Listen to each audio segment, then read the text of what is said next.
അതെ, ഡെഫിനറ്റ്ലി അസിസ്റ്റൻസിനപ്പുറം അത് ടാസ്ക് ഓട്ടോമേഷനിലൊക്കെ ഒരുപാട് മുന്നേറിയിട്ടുണ്ട്. അത് ഡെഫിനറ്റ്ലി ക്വാളിറ്റി എന്ന വാക്കിൻ്റെ ഡെഫിനിഷൻ തന്നെ മാറ്റിയിട്ടുണ്ട്. പക്ഷേ എന്നിരുന്നാലും എൻ്റെ ഒരു പ്രഡിക്ഷൻ അനുസരിച്ചിട്ടും പല എക്സ്പേർട്സിൻ്റെ പ്രഡിക്ഷൻ അനുസരിച്ച് ഒരിക്കലും സോഫ്റ്റ്വെയർ ടെസ്റ്റിങ്ങിനെ കംപ്ലീറ്റ്ലി മാറ്റത്തില്ല. അതിൽ ഒരുപാട് കാരണങ്ങൾ പറയുന്നുണ്ട്. നമ്പർ 1 എന്ന് പറയുന്നത് ട്രഡീഷണൽ കോഡിൽ ഔട്ട്പുട്ട് സിംഗിൾ ഔട്ട്പുട്ടാണ്. എന്നാൽ പക്ഷേ ടെസ്റ്റ് ചെയ്യുമ്പോൾ അതിൽ മൾട്ടിപ്പിൾ ഔട്ട്പുട്ട്സാണ് വരുന്നത്. അത് അങ്ങനെയല്ല കിട്ടേണ്ടതെന്നുണ്ടെങ്കിൽ നമ്മൾ റിലവൻ്റ് ആയിട്ടുള്ള നമ്മൾ സിനാരിയോ ബേസ്ഡ് ആയിട്ടുള്ള ഇൻപുട്സ് കൊടുക്കേണ്ടി വരും. അത് ഓട്ടോമേഷൻ ടെസ്റ്റിങ്ങിന് കുറച്ചും കൂടെ ചലഞ്ചിങ് ആക്കാനുള്ള പോസിബിലിറ്റീസ് ഉണ്ട്. രണ്ടാമത്തെ റീസൺ എന്ന് പറഞ്ഞാൽ നമ്മൾ എപ്പോഴും ടൂൾസ് വർക്ക് ചെയ്യുന്നത് ഡേറ്റയുടെ ബേസിസിലാണ്. അപ്പോൾ ആ ഡേറ്റയിൽ എന്തെങ്കിലും ബയാസ് ഉണ്ടെന്നുണ്ടെങ്കിൽ അത് ടെസ്റ്റിങ്ങിൻ്റെ ഔട്ട്പുട്ടിൽ ഇത് റിഫ്ലക്റ്റ് ചെയ്യാനുള്ള പോസിബിലിറ്റി ഉണ്ട്. മൂന്നാമത്തത് definitely tools fast, efficient, scalable ഒക്കെയാണ്. പക്ഷേ അത് ഒബ്വിയസ് ആയിട്ടുള്ള ഒരുപാട് എറേഴ്സ് കണ്ടുപിടിക്കാനുള്ള പോസിബിലിറ്റി ഉണ്ട്. പക്ഷേ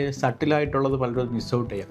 അങ്ങനെയുള്ള എറേഴ്സ് പിന്നീട് ഹ്യൂമൻസിന് കണ്ടുപിടിക്കാനും പാടായിരിക്കും. കാരണം എന്ന് പറഞ്ഞു കഴിഞ്ഞാൽ എല്ലാ സിസ്റ്റവും ബ്ലാക്ക് ബോക്സസ് ആണ്. ബ്ലാക്ക് ബോക്സസ് എന്ന് പറഞ്ഞു കഴിഞ്ഞാൽ ആ സിസ്റ്റം എങ്ങനെയാണ് വർക്കൗട്ട് ചെയ്യണമെന്നുള്ളതിൻ്റെ റീസൺ ഹ്യൂമൻ അറിയത്തില്ല. അതുകൊണ്ട് തന്നെ ഇത്തരത്തിലുള്ള ഒബ്വിയസ് ആയിട്ടുള്ള എറേഴ്സ് ഈ ടൂൾസ് അവോയ്ഡ് ചെയ്ത് കഴിഞ്ഞാൽ അത് കണ്ടുപിടിക്കാൻ ഹ്യൂമൻസിന് പാടായിരിക്കും.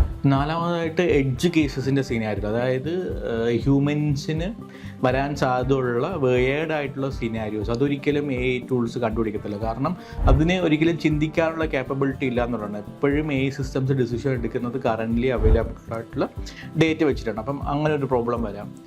ദെൻ സിസ്റ്റം ട്രിക്ക് ചെയ്യാം. നമ്മൾ ഭയങ്കര സെക്യൂരിറ്റി കൺസേൺസ് ഒക്കെ ഉള്ള പ്രൊജക്റ്റിലാണ് വർക്ക് ചെയ്യുന്നതെന്ന് കരുത്. അപ്പോൾ അതിൻ്റെ അകത്ത് ഏതെങ്കിലും ഒരാൾക്ക് മലീഷ്യസ് പ്രോംപ്റ്റൊക്കെ കൊടുത്തിട്ട് സിസ്റ്റത്തിന് ട്രിക്ക് ചെയ്യാൻ പറ്റും. അങ്ങനെയാണെന്നെങ്കിൽ അത് തരുന്ന ഔട്ട്പുട്ടും ട്രിക്കി ആയിട്ടുള്ള അല്ലെങ്കിൽ ഫോൾസ് ആയിട്ടുള്ള ഔട്ട്പുട്ട് ആയിരിക്കും. അപ്പോൾ അങ്ങനെയുള്ള കാരണത്താൽ ഡെഫിനറ്റ്ലി അത് എൻ്റെ സിസ്റ്റത്തിനെ ബാധിക്കാനുള്ള കാരണമുണ്ട്. പിന്നെ ഏറ്റവും വലിയ ഒരു കാര്യം എല്ലാ എക്സ്പേർട്സും പറയുന്നതെന്ന് പറഞ്ഞു കഴിഞ്ഞാൽ ജനറേറ്റഡ് ഫിക്സസ് ഡിഫക്റ്റ് ചെയ്യാൻ സാധ്യതയുള്ള പുതിയ ബഗ്സിന് കാരണമായേക്കാം.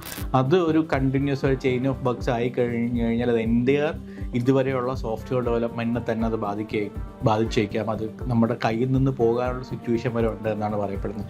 അതുകൊണ്ട് തന്നെ ഒരിക്കലും സോഫ്റ്റ്വെയർ ടെസ്റ്റിങ്ങിന് ടൂൾസ് കാരണം ഇറാഡിക്കേറ്റ് ചെയ്യത്തില്ല, എന്തെങ്കിലും ടൂൾസ് കാരണം മാറ്റി വയ്ക്കപ്പെടത്തില്ല. ഡെഫിനറ്റ്ലി സോഫ്റ്റ്വെയർ ടെസ്റ്റിങ്ങിന് എനിക്ക് തോന്നുന്നു ടൂൾ വന്നതിന് ശേഷം ഡിമാൻഡ് കൂടിയിട്ടുണ്ടെന്നാണ്.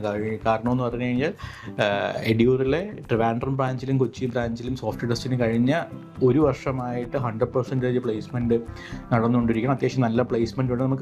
നമ്മുടെ ടൈപ്പായിട്ടുള്ള കമ്പനിയിൽ നമുക്ക്